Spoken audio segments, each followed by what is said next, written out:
Alors on continue pardon, le cours sur les suites numériques visuelles et dans cette partie vous allez apprendre à reconnaître si une suite est géométrique ou pas. Alors pour démontrer qu'une suite est géométrique, on va utiliser un résultat beaucoup plus pratique que celui que je vous ai donné dans la définition. La définition elle est bonne, mais ça sera plus simple d'utiliser ce résultat-là. Alors, une suite est géométrique si et seulement si vous avez un réel tel que un plus 1 sur un est égal à q. Bon, je ne vais pas faire la démonstration, hein, c'est évident, vous avez un plus 1 qui est égal à q fois un, on passe le un en bon, peu importe. Souvenez-vous surtout de ça. Alors, le point méthode. Tout simplement, il y a plusieurs parties, il y a plusieurs étapes pour pouvoir montrer qu'une suite est géométrique. C'est les mêmes, en fait, que les suites arithmétiques. Vous allez d'abord commencer par calculer, cette fois-ci, non pas la différence, mais le rapport entre les premiers termes de la suite. Et regarder si, par hasard, il n'est pas constant. Ensuite, s'il est constant, s'il n'est pas constant, pardon, la suite n'est pas géométrique, c'est réglé. Par contre, s'il est constant, il faudra le démontrer par un calcul algébrique. Voilà.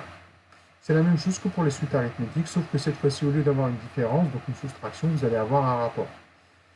C'est un peu plus compliqué, je vous l'accorde. Alors, par exemple,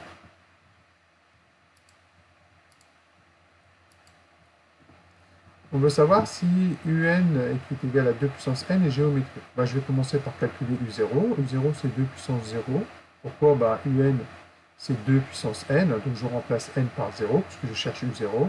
Et 2 puissance 0, ça fait 1. Bon, pour l'instant, je ne peux pas calculer le rapport, puisque je n'ai qu'un nombre. Je vais calculer u1. Même chose, hein, un, je cherche u1 et un, c'est 2 puissance n, donc je remplace n par 1, donc j'ai 2 puissance 1. Et 2 puissance 1, ça fait 2. Bon, maintenant j'ai deux valeurs, je peux calculer le rapport. Je vais calculer le rapport entre u1 et u0. Donc entre 2 et 1. Et 2 sur 1, ça fait 2. Voilà. Ensuite, je vais passer à u2. Même chose, je cherche u2. un étant égal à 2 puissance n, u2, ce sera 2 puissance 2. Voilà. 2 puissance 2, ça fait 4. Et je vais calculer le rapport. Mais attention, je vais calculer le rapport entre u2 et u1. D'accord? Toujours d'un cran à l'autre. D'accord? Donc u2, u1, ça fait donc 4 sur 2, et 4 sur 2, ça fait 2. Ça sent bon. A priori, pour l'instant, ça marche bien. On essaie une dernière fois. En général, on se contente de ça dans les exercices. Mais là, on est en cours, on va en rajouter un. Donc u3. Bon, je ne vais pas vous refaire le truc. Je pense que vous avez compris maintenant. un, c'est 2 puissance n, donc on cherche 2 puissance 3. 2 puissance 3, ça fait 8. Je vais donc faire le rapport entre u3 et u2. Puisque c'est les deux derniers que j'ai calculés. Et ça fait donc 8 sur 4, et 8 sur 4, ça fait 2. Bon, voilà, j'ai 2 partout. À chaque fois que je fais le calcul, je trouve 2. Alors, si vous faites ça, vous avez déjà une partie des points. Alors, évidemment, pour avoir la partie des points, il faut dire tout simplement qu'on peut supposer que l'UN est géométrique. Voilà. Deux raisons. 2, puisque vous trouvez 2. Bon, si vous faites ça, déjà, vous avez au moins la moitié des points. Alors, c'est dommage, parce qu'il y a quelques années, vous auriez eu tous les points.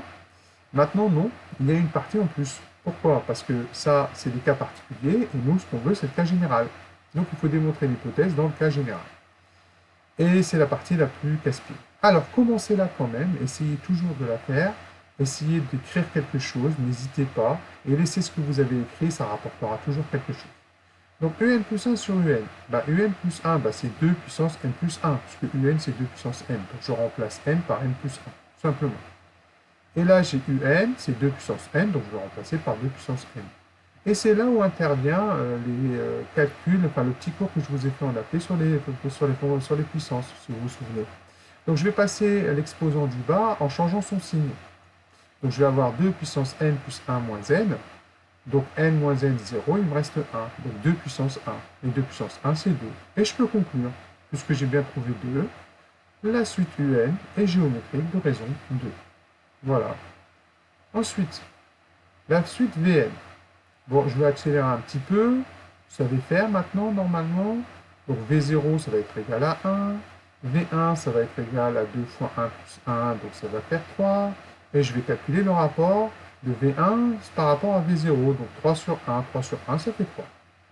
Je vais calculer V2. V2, ça va faire 2 fois 2 plus 1. 2 fois 2 plus 1, ça fait 5. Et je vais calculer V2 sur V1. Donc, les deux derniers que j'ai calculés, ça fait 5 tiers. Bon, j'arrête là. Pourquoi? Parce que si vous regardez bien 3 et 5 tiers, c'est pas la même chose. Voilà, si c'est pas la même chose, la suite n'est pas géométrique, c'est réglé, c'est fini. Voilà pour VN. Enfin, la dernière. Voilà comment il faut faire. Vous avez les deux cas qu'il faut utiliser. Alors,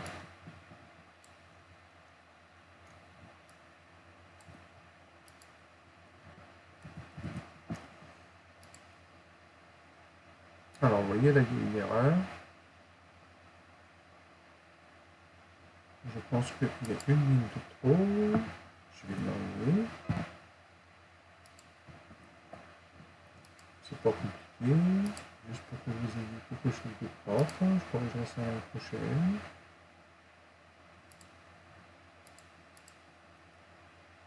Voilà. Pas de problème. Voilà. Je vous laisse faire l'exercice 13. Je vais vous envoyer le corrigé détaillé de l'exercice 13 avec cette vidéo. Ne vous inquiétez pas.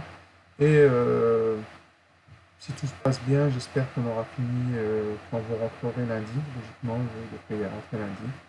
Je ne vous verrai pas lundi, je crois. Si je me souviens bien, je vais vérifier, mais je crois que je suis en formation. Il y aura un gros souci pendant le mois de mai et le mois de juin pour les cours parce que je vais être en formation très souvent. Je vais vous en parler tout de suite. Comme ça sera fait. On en reparlera, mais je crois que le lundi, je ne vous vois pas. Hop. Non, je ne vous vois pas parce que je suis en formation l'après-midi. Je vous verrai que jeudi et vendredi. Bon, on avait prévu une évaluation sur les suites arithmétiques. Quand je verrai avec vous. Il va falloir normalement la faire. Logiquement, vous, non, c'est pas cette semaine, c'est la semaine d'après. Donc on en reparlera jeudi. Bonne journée, bon courage, au revoir.